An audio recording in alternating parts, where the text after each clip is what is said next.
আপনারা দেখছেন বিনোদন। দিনের বিভিন্ন গুরুত্বপূর্ণ খবর নিয়ে শুরু করব বিনোদন বার্তা। আপনাদের সঙ্গে রয়েছে আমি শাওলি।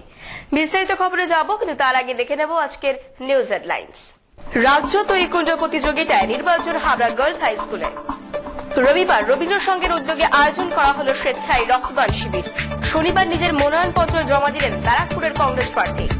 ফুটবলের সুপার লিগের প্রশংসায় শিলচর পাল। নির্বাচনী প্রচারে পরস্পরের তরজা রাজনৈতিক নেতা নেত্রীদের। ভয় হুমকিকে উপেক্ষা করে এখনো পোস্টার লিখছেন নৈহাটির সাধন ঘোষ। বৈশাখী বর্ষবরণে বাণীপুরে রবিবার প্রিয় সন্ধ্যা। হাবড়া অরবিন্দ সংঘের বার্ষিক অনুষ্ঠানের সমাপ্তি হল রবিবার। আসবো বিস্তারিত খবরে। হাবড়ায় দীর্ঘদিন ধরে চলে আসছে তাইকোন্ড প্রশিক্ষণ, আর এই প্রশিক্ষণ প্রাপ্ত ছাত্রছাত্রীদের মধ্য থেকে বেছে নেওয়া হবে রাজ্য স্তরের প্রতিযোগী। ভারতবর্ষের সবচেয়ে জনপ্রিয় খেলা ক্রিকেট ও ফুটবল, তাই স্বভাবতই সেসব খেলার দিকে ঝুঁকছে শিশু থেকে যুবরা। কিন্তু শরীর গঠনে অনবদ্য ভূমিকা রয়েছে তাইকোন্ড প্রশিক্ষণের। হাবড়া গার্লস হাই স্কুলে দীর্ঘদিন ধরেই রয়েছে তাইকোন্ড প্রশিক্ষণ শিবির, তাই ছাত্রছাত্রীর সংখ্যা ও যথেষ্টই বেশি। রাজ্যের বিভিন্ন প্রতিযোগিতায় অংশগ্রহণ করে থাকে এখানকার ছাত্রছাত্রীরা। সামনেই তাইকোন্ডের রাজ্য স্তরের প্রতিযোগিতা। এই প্রতিযোগিতার জন্য নির্বাচন প্রক্রিয়া ছিল রবিবার হাবড়া গার্লস হাই স্কুলে নির্বাচন শিবিরে এসেছিলেন বিভিন্ন স্তরের প্রশিক্ষকবৃন্দ। প্রশিক্ষকরা এ বিষয়ে জানাচ্ছেন, আজকে হাবড়া গার্লস হাই স্কুলে এসেছি। এখানে রাজ্য তাইকোন্ডো প্রতিযোগিতার সিলেকশন চলছে। এখান থেকে যারা বাছাই করবে, যারা সিলেকশন হবে, তারা স্টেট চ্যাম্পিয়নশিপ খেলতে যাবে। কলকাতায় স্টেট চ্যাম্পিয়নশিপ হবে। প্রত্যেক গ্রুপে এখানে একজন করে সিলেকশন পাবে। যতজন আছে সেই গ্রুপ থেকে একজন করে বাছাই হবে। সে একজন করে তারা স্টেট সিলেকশনে প্রতিযোগিতায় নামতে পারবে। আর আমাদের এখানে সব স্টুডেন্টরা যারা এসছে, ইছাপুর থেকে এসছে, এখানে হাবড়ার স্টুডেন্ট রয়েছে, বেলঘরিয়া স্টুডেন্ট আছে, সোদপুরের আছে, খড়দার আছে, বিভিন্ন জায়গায় যত ইউনিট আছে আমাদের 24 জেলার মধ্যে বিভিন্ন ইউনিট থেকে আমাদের সব স্টুডেন্টরা এখানে এসে মিলিত হয়েছে। এখান থেকে আমাদের রাজ্য তাইকোন্ডো প্রতিযোগিতার মেন সিলেকশন হচ্ছে, এবং সেই সিলেকশনে যারা সফল হবে তারাই একমাত্র রাজ্য প্রতিযোগিতায় চান্স হবে। আমাদের এই স্টেট অ্যাসোসিয়েশনটা বেঙ্গল অলিম্পিক অ্যাসোসিয়েশন এবং স্পোর্টস অথরিটি অফ ইন্ডিয়ার অ্যাফিলিয়েটেড। আদার্স যারা তাইকোন্ডো করে অনেকেই হয়তো বেঙ্গল অলিম্পিক অ্যাসোসিয়েশন এবং স্পোর্টস অ্যাসোসিয়েশনের অথরাইজড নয়। একমাত্র আমাদের এই ইউনিট যেটা বেঙ্গল অলিম্পিক অ্যাসোসিয়েশন অথরাইজড। এখান থেকে যারা সিলেকশন পাবে তারা স্পোর্টস অথরিটি অফ ইন্ডিয়ার তরফ থেকে বিভিন্ন জায়গায় স্কলারশিপও পায় সাই থেকে। বিনোদন বার্তার জন্য ক্যামেরা খোকন কুন্ডুর সাথে বরুণের রিপোর্ট, হাবড়া। গ্রীষ্মের প্রচন্ড দাবদাহে রক্ত সংকটকে দূর করতে রবিবার এই মহৎ রক্তদান কাজে ব্রতী হল চোংদার রবীন্দ্র সংঘ। আর রক্তদাতা ছিল চোখে পড়ার মতো। কোথাও কোনো স্বেচ্ছাসেবী সংস্থা বা কোনো স্মৃতিরক্ষা কমিটি, তো কোথাও কোনো ক্লাব আয়োজন করা হয়ে থাকছে স্বেচ্ছায় রক্তদান শিবির। গ্রীষ্মের প্রচন্ড দাবদাহে সমাজে দেখা যায় রক্তের সংকট। শীতকালীন মৌসুমে প্রচুর পরিমাণে রক্তদান শিবিরের আয়োজন করা হলেও গ্রীষ্মে তার পরিমাণ অনেকটাই নগণ্য। এই বিষয়টাকে সামনে রেখে প্রচন্ড গরমে ব্লাড ব্যাংকগুলিতে রক্তের অভাব মেটাতে রবিবার ছুটির দিনে রক্তদান শিবিরের আয়োজন করেছিল হাবড়া চোংদার রবীন্দ্রপল্লী রবীন্দ্র সংঘ ক্লাব। এবছরই এদের প্রথমবার এই মহৎ কাজের আয়োজন। এ বিষয়ে এক ক্লাব সদস্য জানালেন, আমাদের রবীন্দ্রপল্লী রবীন্দ্র সংঘ কল্যাণ সমিতির পক্ষ থেকে আমরা রক্তদান শিবিরের আয়োজন করেছি। এই তো অনুষ্ঠানে আমাদের কোনো রাজনৈতিক উদ্দেশ্য নেই, আমরা সকলে মিলে এখানে রবীন্দ্র সংঘ ক্লাবের সদস্যরা মিলে এই রক্তদান শিবিরের আয়োজন করি। ওর সঙ্গে মেডিকেল টিম আছে, টোটাল ফিজিওথেরাপি, চিকিৎসা, মেডিকেল টিমের ব্যবস্থা। শুধু রক্তদান শিবির নয়, ছিল চক্ষু দন্ত পরীক্ষার মতো নানা স্বাস্থ্য পরীক্ষার শিবিরও। ছিলেন স্থানীয় কাউন্সিলর সহ বিভিন্ন গুণীজনেরা। স্থানীয় কাউন্সিলর এই ক্লাবের সমাজ কল্যাণমূলক কাজে পাশে থাকার আশ্বাস দেন। আমার ওয়ার্ড এটা, আমি রবীন্দ্র সংঘ ক্লাবে আমাকে নিমন্ত্রণ করেছি রক্তদান শিবিরের জন্য। আমি তাই তাদেরকে দেখতে এসেছি এবং ওইটা পাশে আমি আছি। বিনোদন বার্তার জন্য ক্যামেরায় খোকন কুন্ডুর সাথে সন্তুর রিপোর্ট, হাবড়া। আগামী 12ই মে উত্তর 24 পরগনা জেলার 5টি কেন্দ্রের লোকসভা নির্বাচন। আর সেই নির্বাচনে ব্যারাকপুর লোকসভা কেন্দ্র থেকে নিজের প্রার্থী পদের জন্য মনোনয়নপত্র জমা দিলেন ব্যারাকপুরের কংগ্রেস প্রার্থী। এ রাজ্যে ভোটের দামামা বেজে গিয়েছে অনেক আগেই। ইতিমধ্যেই সম্পন্ন হয়েছে রাজ্যে প্রথম দফার ভোট। এবার লোকসভা নির্বাচনে বাম, বিজেপি, তৃণমূল কংগ্রেসের পাশাপাশি লড়াইয়ের ময়দানে কংগ্রেসও। প্রদেশ কংগ্রেস সভাপতি অধীর রঞ্জন চৌধুরীর নেতৃত্বে এ রাজ্যে লড়াইতে কংগ্রেস। জেলার 5টি কেন্দ্র থেকে লড়াই করছেন কংগ্রেস প্রার্থীরা। শনিবার বারাসাত জেলা শাসকের দপ্তরে বারাসাত বিজেপি প্রার্থীর মতোই নিজের প্রার্থীপদ জমা দিতে গেলেন ব্যারাকপুর লোকসভা কেন্দ্রের কংগ্রেস প্রার্থী সম্রাট তপাদার। মনোনয়নপত্র দাখিলের পর তার গলায় জেতার ব্যাপারে আত্মবিশ্বাসের সুর। কি আশা করছি, কি আশা করবো? জিতবো। আপনাদের মূল প্রতিদ্বন্দ্বীরা কার সঙ্গে হবে বলে মনে হচ্ছে? তৃণমূল কংগ্রেসের সাথে হবে। সিপিএম কোনো ফ্যাক্টরি নেই? সিপিএম কোথায় পাওয়া যাচ্ছে নাকি? সিপিএমকে দূরবীনে খুঁজে পাওয়া যাচ্ছে? বিজেপি প্রাসঙ্গিক নয়। পশ্চিমবাংলার মাটিতে কোনো সাম্প্রদায়িক শক্তি কোনো প্রাসঙ্গিক কোনোদিনও হয়নি, এবারও হবে। সারদা কাণ্ড ন্যাচারালি সারদা কাণ্ডেতে তৃণমূলের অনেক নেতা জড়িত আছে। সিবিআই তদন্ত আমরা বহুবার চেয়েছি। আমরা নীরবে নিবৃত্তিতে বাংলার মানুষের সাথে আমরাও সিবিআই তদন্ত জন্যে অনারেবল সুপ্রিম কোর্টের কাছে তাকিয়ে বসে আছি তাদের জাজমেন্টের উপরে। জাজমেন্টটা বেরাক না, দেখুন না কতটুকু ফাঁসে। আড়াল করার কোনো ব্যাপার আছে মনে করছেন? সবসময় তো আড়াল করছে, সব কিছুর মধ্যেই তো আড়াল করছে। একটা দলীয় চলছে, একটা দলীয় সরকার চলছে, দলীয় সরকার চলছে। এটা মানুষের সরকার না, দলীয় সরকার চলছে। ব্যুরো রিপোর্ট, বিনোদন বার্তা, বারাসাত। বিনোদন বার্তা এখন সময় একটা বিরতির, আর অন্যান্য খবর নিয়ে ফিরছি, সঙ্গে থাকুন।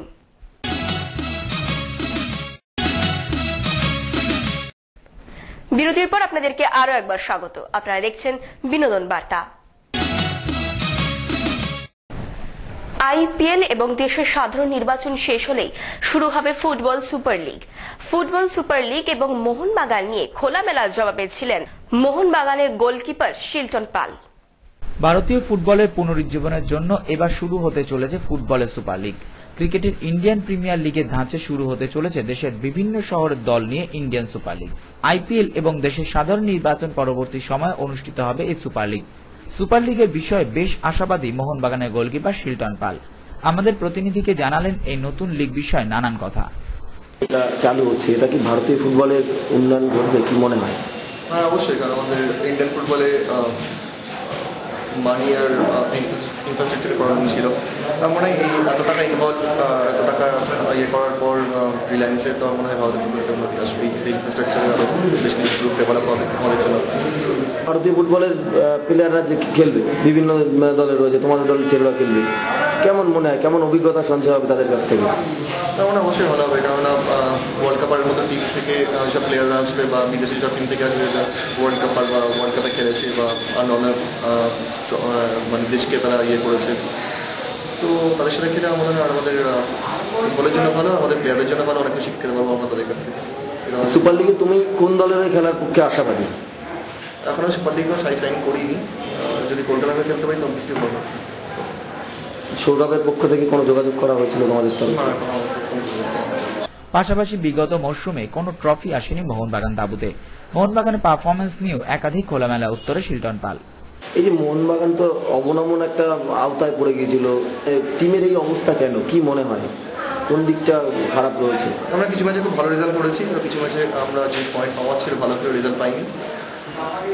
তো এটা বলতে হয় যে আমরা ওডাফা ছিল না, ওডাফা চোটের জন্য আমরা অনেক ম্যাচে গোল স্কোরিং চান্স থেকে ফিরে এসেছি, যে আমরা গোল করতে পারি, যার জন্য টিমের একটা এরকম পজিশন আসতে হয়েছে। মানে টিমটা পুরোটাই কি ওডাফা নির্ভর? এরকম কিছু না, অনেক জুনিয়র প্লেয়ার আছে বা ডিস্টার্বার ছিল যারা টিমটাকে এগিয়ে নিয়ে গেছে, ভালো খেলেছে। ঠিক আছে, ওডাফা ফিট থাকা টিমের কি ফ্যাক্টর, ওডাফা ফিট থাকতে। এই টিমের কোচ এবং যারা রয়েছে, কর্মকর্তা যারা রয়েছে, এই টিম বাছাইয়ের ক্ষেত্রে যে ক্যাপ্টেন কিংবা অন্য যারা রয়েছে আরও প্লেয়ারদের সঙ্গে কি একটু আলোচনা করা উচিত, কি মনে হয় তোমার? আমি কি বলতে পারবো না, এটা সম্পূর্ণ ম্যানেজমেন্টের ব্যাপার। আর এখন ম্যানেজমেন্টের ব্যাপার, সম্পূর্ণ ম্যানেজমেন্ট ডিসাইড করবে আমাদের কিছু। এই অবস্থা মোহনবাগানের এই অবস্থা যদি কাটিয়ে উঠতে হয় কি দরকার, মানে ইমিডিয়েটলি কি কোনগুলো পরিবর্তন দরকার তোমার কি মনে হয়?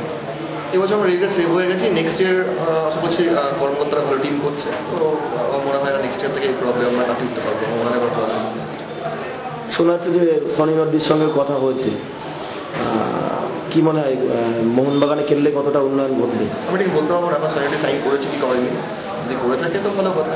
আমি আর যদি আমরা সাইন করে সম্পূর্ণ ম্যানেজমেন্টের ব্যাপার, যদি করি থাকে ভালো কথা, ভালো প্লেয়ার। বিনোদন বার্তার জন্য সুজিত দুয়ারি। শুরু হয়ে গেছে দেশের ষোড়শ প্রধানমন্ত্রী পদের জন্য সাধারণ নির্বাচন, আর এই নির্বাচনের উত্তাপে পরস্পরে বাকযুদ্ধে মেতে গেছে রাজনৈতিক নেতা নেত্রীরা। সাম্প্রতিককালে এ রাজ্যে আবারও মাথাচাড়া দিয়েছে সারদা বিতর্ক। এনফোর্সমেন্ট ডিরেক্টরের তদন্তে নতুনভাবে উঠে আসছে সারদা কাণ্ডের নানান তথ্য। সেই সারদা বিতর্ককেই হাতিয়ার করে মালদার জনসভা থেকে রাজ্য সরকারকে আক্রমণ কংগ্রেসের সহ সভাপতি রাহুল গান্ধীর। वेस्ट बंगाल में बड़े से बड़े स्कैम चल रहे हैं। शारदा का स्कैम चला है, इसके बारे में आप सब जानते हो ना शारदा स्कैम के बारे में। चिट फंड का स्कैम है। 2 साल से यहां पे सरकार कुछ नहीं कर रही है। 20 लाख लोगों का नुकसान हुआ है। सेबी ने, एनफोर्समेंट डायरेक्टरेट ने कहा है कि भैया कार्रवाई लीजिए, और यहां की जो सरकार है, ममता जी की सरकार है, जो अपने आप को गरीबों की सरकार कहलाती है, वो कोई एक्शन नहीं ले रही, कोई एक्शन नहीं ले रही, उल्टा उन लोगों को बचा रही। পাশাপাশি প্রাথমিক টেট পরীক্ষা নিয়েও জনসভায় সরব হয়েছেন রাহুল গান্ধী। टीचरों का स्कैम हुआ। 35,000 टीचर, प्राइमरी स्कूल के टीचर थे, उसमें स्कैम हुआ।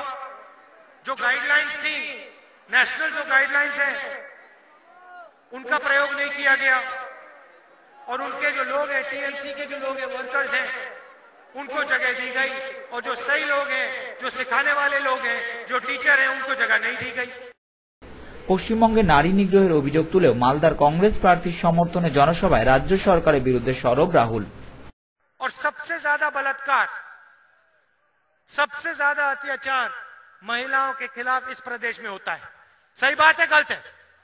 हाँ, सबसे ज्यादा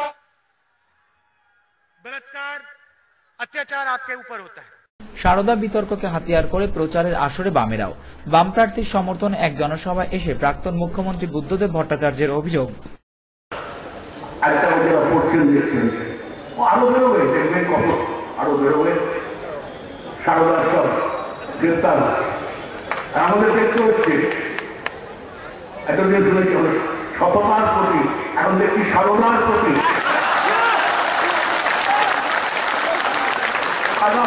অপরাধের সঙ্গে যুক্ত। তবে বিজেপি প্রধানমন্ত্রী পদপ্রার্থী নরেন্দ্র মোদী কিন্তু সরব হয়েছেন কংগ্রেসের বিরুদ্ধেই। जो बेटा अमेठी नहीं संभाल सकता वो देश को क्या संभालेगा।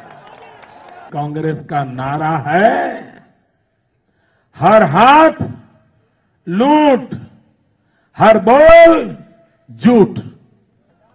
एक 10वीं कक्षा में पढ़ा हुआ नौजवान, एक 10वीं कक्षा तक पढ़ा हुआ नौजवान जिसके जेब में 1 लाख रुपया था, 1 लाख रुपया था, और 3 साल में 300 करोड़ रुपया हो गया। ऐसा जादूगर ये है। मां बेटे का ये मॉडल है, मां बेटे का ये कारोबार है। तू जी का तो सुना था, अब जीजा जी का भी सुन लिया। ব্যুরো রিপোর্ট, বিনোদন বার্তা। বিনোদন বার্তা এখন সময় একটা বিরতির, আর অন্যান্য খবর নিয়ে ফিরছি, সঙ্গে থাকুন।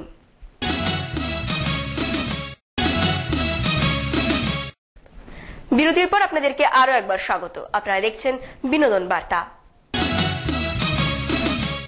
বিগত নির্বাচনগুলিতে প্রচারের কার্যে কার্টুন চরিত্রগুলি বারবার ফিরে এলেও বর্তমানে প্রচারের ক্ষেত্রে কোথাও একটা হারিয়ে যাচ্ছে এই কার্টুন চরিত্রগুলো। আর এই কার্টুন চরিত্রকে বাঁচিয়ে রাখতে এবারে প্রচেষ্টা চালাচ্ছে নৈহাটির সুকান্ত পল্লীর সাধন ঘোষ। বিধানসভা নির্বাচনের পরবর্তী সময়ে রাজ্যে আন্দোলিত হয়েছে অম্বিকেশ কাণ্ড। যাদবপুর বিশ্ববিদ্যালয়ের অধ্যাপক অম্বিকেশ মহাপাত্রর একটি কার্টুন ইমেলকে কেন্দ্র করে গ্রেপ্তার হতে হয়েছিল তাকে। যদিও পরবর্তী সময় যাবতীয় অভিযোগ থেকে নিষ্কৃতি পেয়েছিলেন অধ্যাপক, তবুও অম্বিকেশ পরবর্তী সময় এবার লোকসভা নির্বাচনে সেভাবে দেখা মিলছে না কার্টুনের। তবে কি কোনো ভয়, হুমকি কাজ করছে এর পিছনে? সে কথা অবশ্য উড়িয়ে দিয়েছিলেন বাম নেতৃত্ব। তাই তো নৈহাটিতে আবার ফিরে দেখা গেল কার্টুন লেখাকে। বামেদের প্রচার মিছিলে প্লাকার্ডে ফুটে উঠছে বা দেওয়ালেও দেখা মিলছে কার্টুন চরিত্রদের। সৌজন্যে একনিষ্ঠ বাম সমর্থক নৈহাটি সুকান্ত পল্লীর বাসিন্দা সাধন ঘোষ।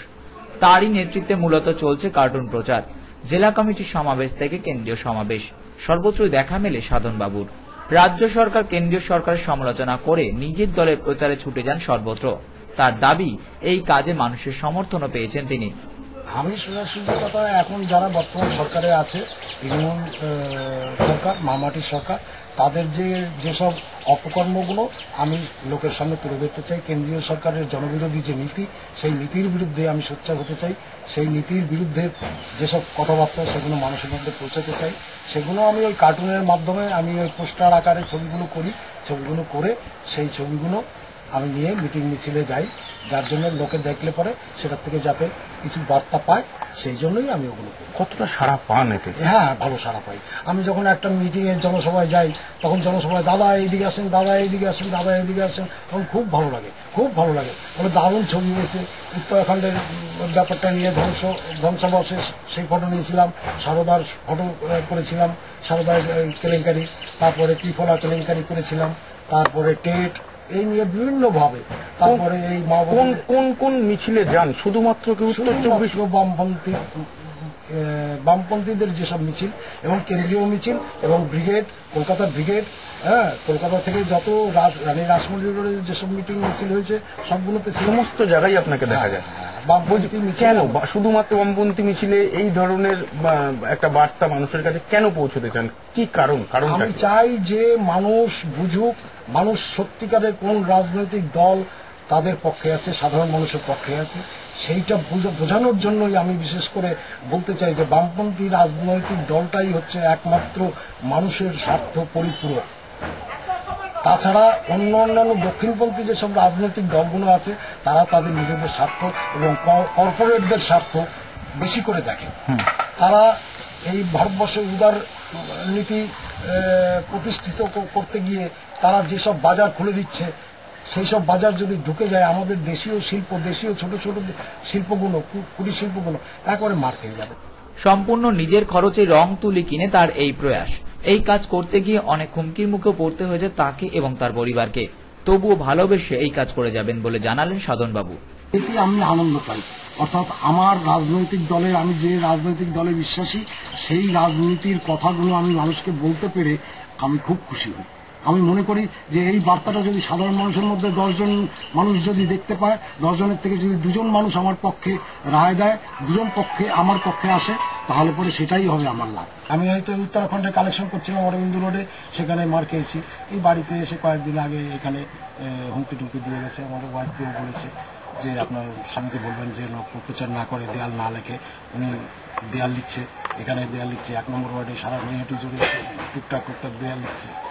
তবু এই ধরনের কার্টুন চালিয়ে যাবে? হ্যাঁ, এটা আমার হবি বলতে পারেন, নেশা বলতে পারেন, এবং রাজনৈতিক উদ্দেশ্য সফল করার জন্যই আমি এগুলো করি। ভালো লাগে। ব্যুরো রিপোর্ট, বিনোদন বার্তা। হাবড়ার মধ্যে অন্যতম সাংস্কৃতিক মনোজ্ঞ এলাকা হলো বাণীপুর। আর হাবড়ার সাংস্কৃতিক মানচিত্রে বাণীপুর নাম উজ্জ্বল করে তুলতেই রবিবার আয়োজন করা হয়েছিল এক বিশেষ সাংস্কৃতিক সন্ধ্যার। হাবড়ার মধ্যে অন্যতম সাংস্কৃতিক মনস্ক এলাকা বলতেই মনে পড়ে বাণীপুরের নাম।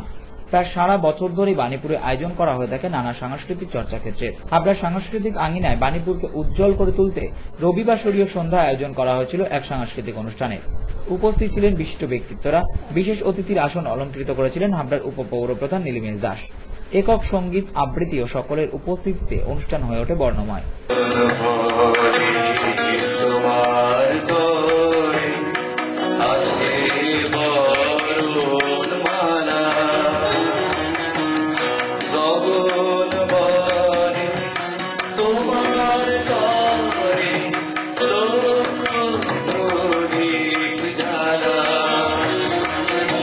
অনুষ্ঠানে সম্মানিত করা হয় বিশিষ্ট ব্যক্তিদের। বারাসাতের বাসার উদ্যোগে এই আয়োজন। বাংলা নববর্ষ 1421 নববর্ষকে স্বাগত জানিয়ে তাদের এই প্রথম আয়োজন। এরপর নিয়মিতভাবে চলতে থাকবে এইরূপ সাংস্কৃতিক চর্চা, জানালেন বাসার সভাপতি প্রসূন ব্যানার্জি। আমরা আজকে 20 এপ্রিল বাণীপুর বেশিকে বাণীপুর বাসার পক্ষ থেকে একটি অনুষ্ঠান করছি। এটাই প্রথম অনুষ্ঠান বাসার। আসলে আমরা এখানকার বাণীপুরের তরুণ প্রজন্ম সংস্কৃতিকে নিয়ে চর্চা করতে চলেছি। যে চর্চা আমরা গান, কবিতা, এসব বিষয় নিয়ে চর্চার জন্যই আজকে আমরা প্রথম বসলাম। আমরা মাঝে মাঝেই বসবো। আমরা চাইছি যে আগামী দিনে এই সংস্কৃতি চর্চাটাকে চালিয়ে যেতে, এবং এখানে শুধু বাণীপুর নয়, আমরা অশোকনগরের প্রত্যেকটা তরুণ প্রজন্মকে আমরা ডাকছি এবং এই উৎসবটাকে দীর্ঘায়িত করার চেষ্টা করছি। বিনোদন বার্তার জন্য ক্যামেরায় খোকন কুন্ডুর সাথে গৌরবের রিপোর্ট, বাণীপুর। গত শনিবার থেকে শুরু হয়েছিল হাবড়া অরবিন্দ সংঘের বার্ষিক সাংস্কৃতিক অনুষ্ঠান, আর যার শুভ সমাপ্তি হয় রবিবার। অনুষ্ঠানের পুরস্কার বিতরণের মাধ্যমে অনুষ্ঠানের শুভ সমাপ্তি হয়। গত শনিবার থেকে শুরু হয়েছিল অরবিন্দ সংঘের বাৎসরিক সাংস্কৃতিক অনুষ্ঠান 2014, যা এবছর পঞ্চম বর্ষে পদার্পণ করল। গত শনিবার পতাকা উত্তোলন, প্রদীপ প্রজ্বলন ছাড়াও ছিল রক্তদান শিবির। রবিবার সকালে ছিল বসে আঁকো প্রতিযোগিতা। এছাড়াও বিভিন্ন সাংস্কৃতিক অনুষ্ঠান। রবিবার সন্ধ্যায় ছিল পুরস্কার বিতরণী অনুষ্ঠানও।